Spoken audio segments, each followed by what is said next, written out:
And now, Lifestyles Unlimited presents the Real Estate Investor Radio Show. Over the next hour, we unfold your map to financial freedom. You'll learn how to retire through investing in single-family and multifamily real estate. You'll learn how to create cash flow and build wealth so you can have the time and money to live the lifestyle you want.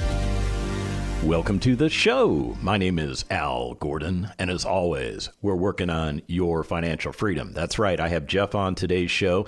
Now, the last time I had Jeff on the show was about 2 years ago, and that's very significant, and here's why.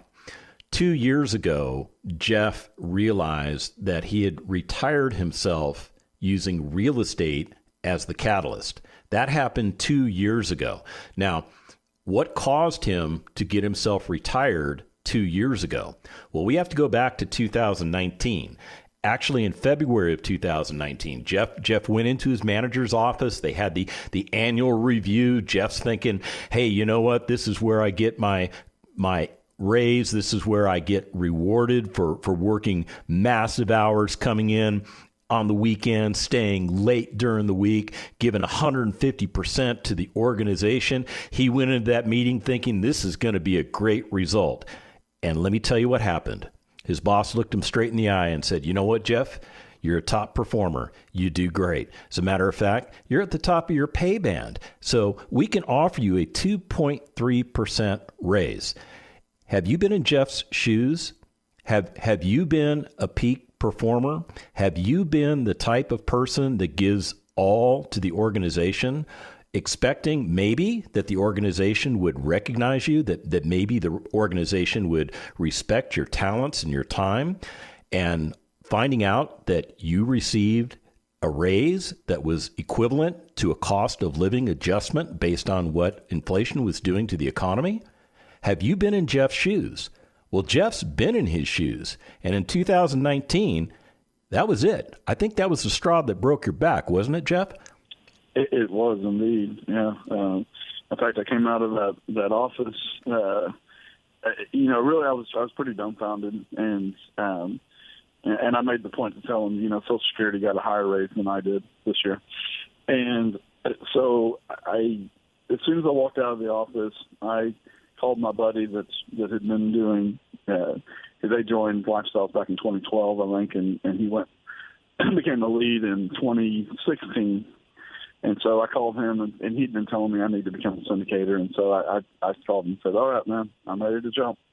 Well, Jeff, I do want to welcome you to the program, but I thought it was important for me to start that show off this way because there are a lot of people that are going to listen to us today, and they're going to learn a lot, not from me, but mainly from you. So tell me a little bit about your working experience. What did you do in college? What kind of degree did you earn? So electronics engineering. At A&M, we graduated and went to work for Kimberly-Clark, making Huggies pull-ups, the little swimmers, and really my line was supplying the world with Huggies little swimmers. That's cool, man. I think I've used that product. Yeah, it was a neat. It's actually a neat factory, a neat place. But we, I just wasn't real satisfied. And I wanted to do electronics since I was little, and so this is funny because I never put this together with these shows, but the guy that I reached out to is the guy that got me into lifestyle. So I can't believe I never made this correlation, but yeah, he got me into my job that I was working, and then he got me out of that job too when I went to become a full-time lead. But yeah, that's man. that is an amazing thing. So let me make sure I'm getting this correct, Jeff. So the guy that got you into the type of work that you really wanted to do is also the guy that advised you to get out of that type of work and get into what you're doing now, which has radically changed your financial lifestyle, correct? Correct. Well, let me make one clarification. Okay. I wanted to get into that company, and so he didn't try to convince me.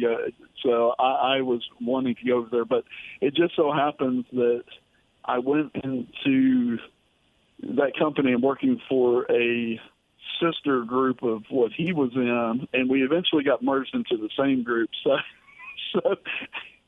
yeah, it's kind of funny. We are really close friends, and we have kids the same age and everything like that. So he lives like half a mile from me. So sounds like you owe him not one but 2 steak dinners. That's what I'm thinking.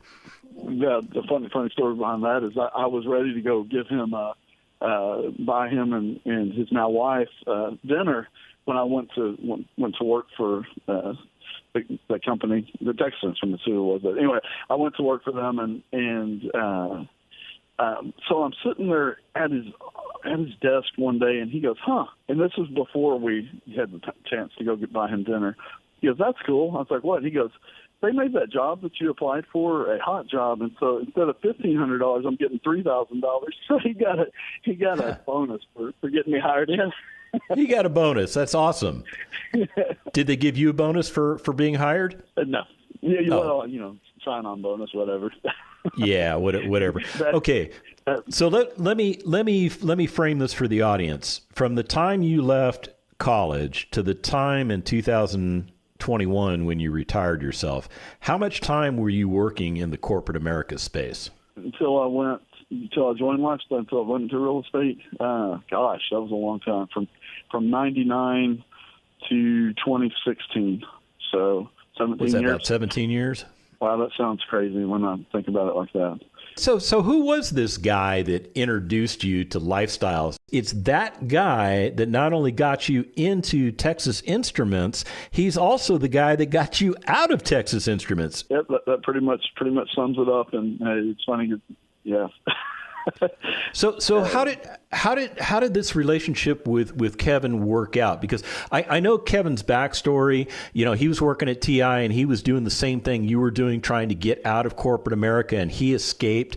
So he had already escaped, and was he advising you on how to escape, even though he had escaped, or what? How did that story work out? Yeah, I mean, honestly, ever since once they went lead, he was trying to convince me to become a syndicator, to become a lead, and it was that was why I called him as soon as I got out of my raises, because I'm like, okay, I'm ready to be a lead now. So walk me through that conversation. I mean, you're coming out of that raise meeting with a 2.3. That's almost like a negative raise, to be honest with you. And you call up Kevin. What are you guys talking about? Are you like fuming, or what's going on? I was upset, but I wasn't. I was more. I'm ready to be a lead. I'm ready to do it. It makes sense, and I'm ready to do it. And so, yeah, I went back to my desk and I started trying to come up with what I needed to do to become a lead. Of course, a lot of that was sitting down talking to Kevin, and then finding out what I need to have before I go talk to the mentors, right? And so he gave me some suggestions, and then I went and got in touch with the lending brokers and the attorneys, and all that stuff. Started talking to people, and I went and talked to, of course, the mentors. That was Don Rowell was the guy I went and talked to then, and there was a property, honestly, that I was thinking about buying, or would have been a good property, and so I was trying to hurry up and get blessed off, and so I went and talked to Don, and look, here, I got all my ducks in a row, and here's what we have, and so we became blessed off as leads, and aspiring leads, and then I really started trying to work the brokers, talk to brokers, and just find properties. And I knew him in college. We graduated. Actually, he sat a couple of chairs down from me at our graduation. So I wasn't like real close friends with him there, but I knew him, and we kind of did some. We were both in IEEE. I think he was an officer, and I was an officer as well in the program. So, in the Cadet Corps at A&M? No. Sorry, in IEEE, it's just the Institute of Electrical and Electronics Engineers. It's just a little club group thing that they have on campus up there. Oh, I see. I wasn't an engineer. That's why it just totally blew right over my head. So I apologize for my ignorance. No. Probably nobody knows what that is. Well, I think all the engineers listening, they might have a clue. But let me ask a question that an engineer would ask you that's considering doing what you've been able to achieve. So you got that. Let's just call it a gut punch from your boss. I mean, that's probably what it felt like. You made a decision that you were going to change your life. So now you're running dual careers, are you not? You're still working for Texas Instruments, yet you've made this decision to become a lead investor. Was it difficult for you to manage your time, or were you able to manage your time very effectively during that time period when you're running two dual career paths? So I think really to step back a section on that. So the period of time when you're an aspiring lead, so when you decide that you want to do this, there's work that has to be done. You've got to make your connections. You've got to do some homework. But really, that stuff didn't really impact my W-2 at all. Right? I could do that in the evenings at home, or send an email out. That part was not hard as far as getting to become an aspiring lead. It's not that part bad. The part about running the two businesses, yes, that becomes a little challenging. You really need to have a job that's a little flexible. And honestly, at the time, I was working in a manufacturing job there, and so it's a little harder because there's a little more stuff you need to be on site for. So that did become challenging, and I also, I was getting paid by them, so it's like I didn't want to not do my job, even though they made me mad with the amount of raise. But it's there is some integrity there, and I'm not going to just not do my job. So basically, I did everything I needed to. It was challenging, to say the least, at times, especially because of when that first deal that we acquired. There was my wife was diagnosed with cancer right as we were going under contract on that, and so that added just another layer of difficulty, because she, all in all, we'd always planned that she was going to be operations and I was going to be, acquisitions and, handling the contractors and stuff like that. But when she got diagnosed with cancer, that kind of threw a wrench in that. The one shiny spot on that is I was able to take some FMLA, when she had surgeries and stuff like that. And so it allowed me to focus on her and on our business as well, and not have to worry about the W-2. There are people in the audience thinking, wow, Jeff, you've made a bad decision. Not only are you running the risk of getting fired from your job, even though you're doing what you're supposed to do, you've started this new business, and then your right-hand key person, the person that's supposed to be doing the day-to-day ops, has just come down with an illness. And I've had cancer twice, so I understand how difficult that is and how impactful that is on your life. Some of these people listening to us are thinking, man, you bit off way more than you could chew. How would you respond to that? Well, I would respond to that by saying that, it is scary. And we had these same conversations of, is this too much? Because it literally was right after we went under contract that she got diagnosed. And so it was like, do we stop? And, the guy we were dealing with, he was actually a Lifestyles member. And so he was really, really sympathetic to us and very helpful with us. But Molly and I both decided that,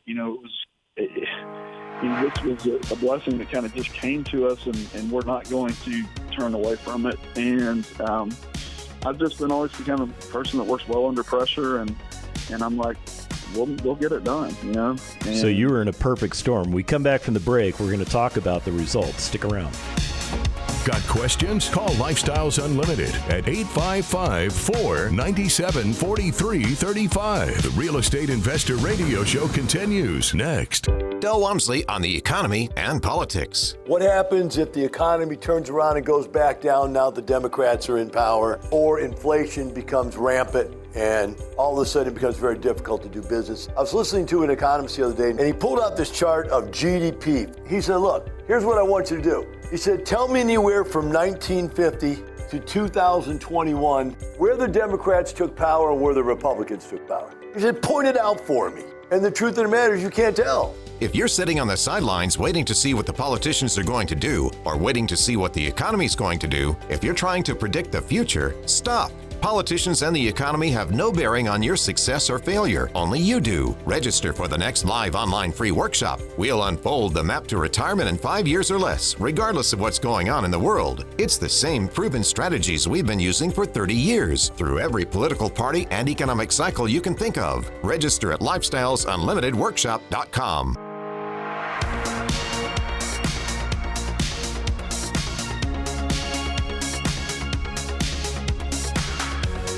Creating the lifestyle you've always wanted. You're hearing Lifestyles Unlimited's Real Estate Investor Radio Show. Welcome back to the second half of the Lifestyles Unlimited Real Estate Investor Radio Show. My name is Al Gordon, and I'm joined by Jeff, and together we're working on your financial freedom. And as we went to break, I think a lot of you engineers that are listening to this show were very concerned for Jeff, because we articulated that Jeff was working full-time in corporate America. He had made the decision that he was going to move away from corporate America. Now, you just don't do that overnight, do you, Jeff?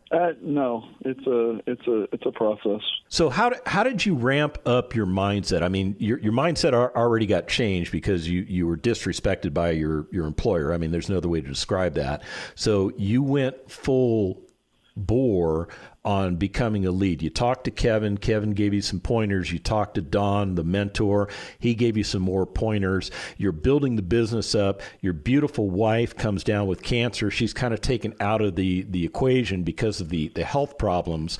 How did you navigate that time period, Jeff? Yeah, it just taking it day by day. Basically, like I said, I was able to take some FMLA, so that helped and that allowed me to focus. Really, it's finding people that are close to there was key. And it was an hour drive for me to get to our property, so it was a long way. But I made some established connections there locally. I had a plumber that could go out, and he could go out there anytime I needed to get plumbing issues done. But really it was finding that right guy that could handle the day-to-day maintenance stuff. If I had an issue, that he could go out there. I got him, and he worked with me. And I talk to him to this day. We still talk when, if I'm in town up there and stuff, we'll meet up for lunch or something. But that, and then I found somebody else to help me with doing like showings and stuff like that. I found somebody, and I'd pay her $25 to go show their unit, because it never fails. You have somebody scheduled to come up there and they don't show up. Well, that wasted 3 hours of my day. If they don't show up. So really, it becomes key having your team. The team becomes critical, and really, it's building those relationships is I would say how you stay sane during something like that. So really, you relied upon the team that you built. I mean, there's if you hadn't built that team, you probably would have been ripping out your hair, I'm thinking, right?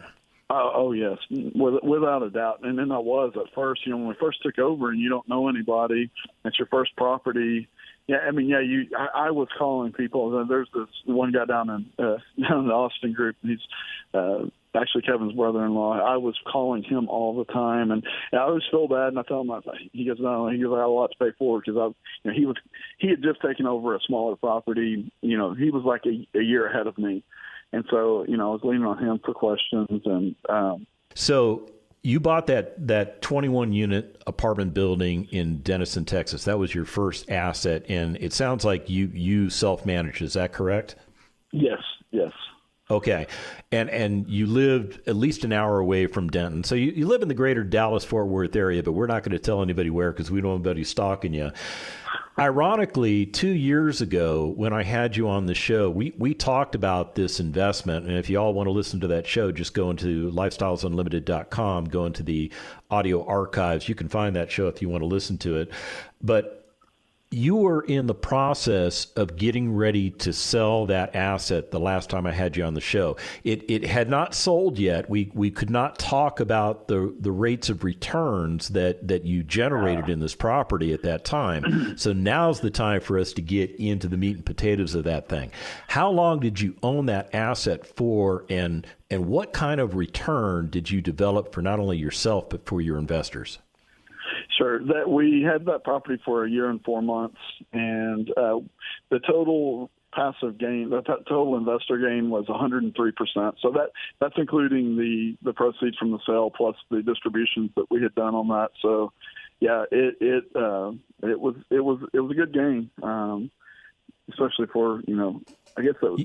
Yeah, I'm kind of sitting back here going, Sorry. I just feel like I got blown away because you just told me you did over 100% return in like 14 months. That's an amazing result. It was actually, I'm sorry, that one was 2 years and a month. The other one's better. Okay, all right, I can work with that. So, and this is the point I want to make to the audience. If I had invested $100,000 with you in that particular deal, now I did not. You and I did not have a relationship at that time. I was still trying to figure out the Lifestyles Unlimited thing. I was invested with Kevin and some other things, yada yada, all kinds of reasons why I wasn't in the deal. But if I had put $100,000 into that investment in a 2-year period of time, 2 years and a month, according to you, you would have returned $203,000 to me. That is an incredible return, and that's not the kind of return that I was getting when I was messing around in the stock market many, many years ago. And what about Texas Instruments? Are they still in play at this time? I put in my 2-week notice. That's kind of a funny story too, because my boss at the time. Well, she was actually Lifestyles Unlimited, and I didn't know this. And when I went into that meeting with her, when I was meeting her for the first time, I was not in manufacturing anymore at that point. I went back to a business unit, so we were doing development. And so come to find out, she was a Lifestyles member. We had invested in another former TIers property together, so that was kind of uncomfortable. Sounds like Lifestyles Unlimited is infiltrating Texas Instruments. I love it. There is definitely a TI group. Oh, that is awesome. I wonder if we could blame Kevin for all of that. Do you think we could blame him, or do you think it existed before him? There were people already in, and really. One guy who told Kevin about it, but he wasn't doing multifamily at the time. But I don't really want to tell Kevin's story. But no, it's all right. There's others. There's others in there, definitely. So you're not the only person in Texas Instruments or corporate America for that approach that understood that what you were doing for retirement wasn't probably going to get you to where you were trying to get to, and the fact that you weren't getting the types of raises that you needed so that you could fund that 401k with more money. It was all kind of just dissolving in front of you. Kevin tells you about Lifestyles Unlimited. You become a member. You go through the educational program. You decide to become a lead investor, and you took it seriously. You put the rubber to the road, and you made a difference in your life. And 2 years after you became a legitimate lead investor, you effectively retired yourself. How does that feel? It feels really, really good. It's scary. I mean, it's definitely a leap of faith, right? To be quite honest, at that point, we hadn't even taken over our deal too. So, as a 21 unit of property is what we have. And so my income, at that point, I had not, replaced my W-2 income. So it was really kind of okay, we're going to do this and we're going to replace our income, but it's going to be just, it's going to be a little bit, because you have to have enough of your own capital to invest in these deals so that you can, really have some skin in the game on these properties. And so, we had pulled back from investing in other people's deals at that point, and we're just saving money for our stuff. And so, this was do or die kind of thing. So. Where'd you get all the money to do this investing? Did you go dig up that jar in your backyard or pull it out of the mattress? Where did this money come from? So, and that was a sticky point on why, why we weren't joining, because at the time in 2016, really, I guess 2012 when our friends joined, I was single income. My wife was staying home with the kids, and she just didn't have a lot of spare cash. We had our 401k, and then we were kind of on the Dave Ramsey plan at that point. We were trying to pay everything down, house included, pay everything off, and so we had equity in the house. And in 2016, when our friends went lead, that's when we need to do something to have capital to invest, and so we did a cash out refinance on our house. And that, to me, was probably one of the hardest things to do because, we had always been taught, like everybody else, that, you want to have a paid-off house. And really, when you start looking at that debt equity just doesn't make any sense. So I finally bit the bullet, did it, and we invested in it. Of course, that's so glad we did that now. And I don't know if you want me to go into this yet, but when we decided to go lead, we we needed more capital because, you have to have enough money into the deal for it to, to become a lead. And at that point, we pulled money out of our 401k. There are people listening to you that are screaming at the radio going, "Why, Jeff? Why did you touch the sacred 401k? Why did you touch the sacred 401k? So that we can make more money." It's as simple as that, isn't it? Yeah. It honestly, it is. It's a smarter investment, and another thing is at that point I'm investing in myself. It's nobody else is controlling it but me. So and that becomes. You have to do or die, but it's not only that though. You're taking other people's hard-earned money, and sometimes their life savings and stuff, and you've got to perform well. And so to me, I never doubted that we would do well. I didn't think that. I mean, would I have anticipated 103 and 126% returns? No. But I did know that my calculations and my pro forma stuff, it was conservative. We always do conservatively on our numbers, and so. Well, I think you've done an incredible job, not only of supporting your investors, but changing the entire trajectory of your own life. How's your wife doing? I mean, has she got that cancer under control? Is she in remission, or is she still dealing with that stuff? Yeah, so it's in control. There'll be several years before she's done with treatments and all that kind of stuff. So, it still impacts us, but, and now she's actually a huge part of this business, and I couldn't do, the size of deals that we're doing without her. And so it's, she doesn't want to talk on the radio, but that's okay. Without her, we don't have this business. And so she handles a lot of the HR stuff. When we started, that was a game changer too. When we got our third deal and were able to finally hire employees, man, talk about life-changing, because then now I can focus more on the business and the, acquisition side of things and the asset management side of things. So, the more things you can take off the plate, the better. And so, yeah, that's kind of where we are now. We're growing the business, and getting more employees, and it just seems like the more employees you have, the easier it is for you to actually run these businesses. So the members of your team are actually now on your payroll. Yes, they are on our payroll. Yeah, man, you've created jobs. This is awesome. Yeah. We self-manage. Originally we had, maybe when I talked to you even, the last time, we had probably planned on, hiring a third-party management company for the larger deals once we started, getting bigger ones that we needed employees because, that's a whole new learning process, right? You got to learn how to do that.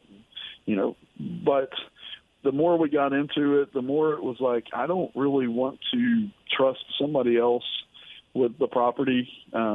This way we have our finger on the pulse, and we can adapt to anything that happens quickly, more quickly than if you're dealing with somebody else, talking to you. There's a song that comes to my mind. It's the song where they talk about your future's so bright you got to wear shades. Jeff, I think you need to go get some new sunglasses because your future is going to be outstanding. If you want to do what Jeff and I are doing, go to lifestylesunlimited.com, sign up for a free workshop, and let's get you going. The information and opinions you hear on the Lifestyles Unlimited Real Estate Investor Radio Show are those of the host, guests, and callers. The Lifestyles Unlimited Real Estate Investor Radio Show is for entertainment purposes only. Please consult a professional regarding your personal investment needs. Nothing presented constitutes an endorsement, recommendation, offer, or solicitation to buy or sell any product or security.